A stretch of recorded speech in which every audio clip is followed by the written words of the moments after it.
Hello, welcome to Mr. CFD.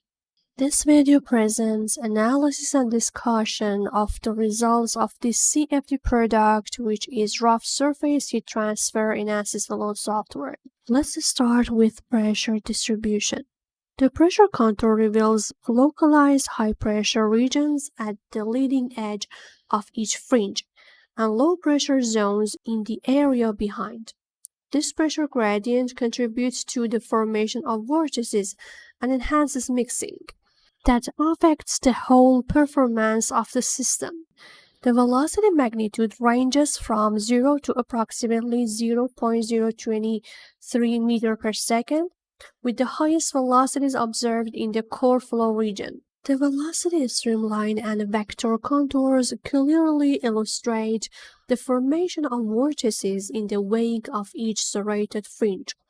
These vortices are crucial in promoting mixing and enhancing heat transfer. The presence of recirculation zones behind each fringe is evident, which contributes to increased residence time and improved heat transfer. Speaking of the temperature distribution and the thermal performance, the serrated fringe on the bottom surface appear to be effective in promoting heat transfer.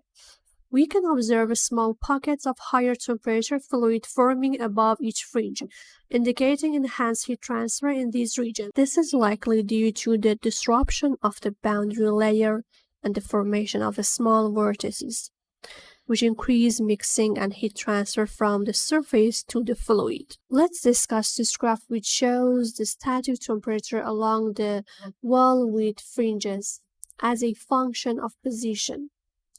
The overall trend shows an increase in temperature from left to right, indicating that the fluid is heating up as it moves along the channel. There are distinct peaks and troughs in the temperature profile corresponding to the positions of the serrated fringes.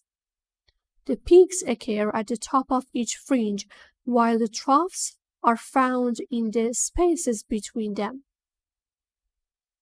Finally, the amplitude of these temperature fluctuations increases slightly as moving downstream, suggesting that the heat transfer effect becomes more pronounced further along the channel. Let's see how surface Nusselt number changes along the channel. There is a very high Nusselt number at the entrance region, which is typical for developing flow. The Nusselt number decreases rapidly and then stabilizes to a much lower value as we move downstream. The small fluctuations in the Nusselt number are visible corresponding to the positions of the fringes. These fluctuations become less pronounced further downstream. Finally, we can say the overall decrease in Nusselt number suggests that while the fringes enhance local heat transfer, their effect on overall heat transfer may diminish along the length of the channel. In conclusion, the CFD simulation effectively demonstrates how a rough surface with serrated fringes can enhance heat transfer in a low Reynolds number flow. The fringes create local disturbance that promote mixing and increase the heat transfer coefficient. The diminishing Nusselt number along the channel length suggests that the enhancement effect may have limitations over extended surfaces. This study provides valuable insights for designing heat transfer surfaces in applications where increasing turbulence through geometric modifications is preferable to increasing flow velocity.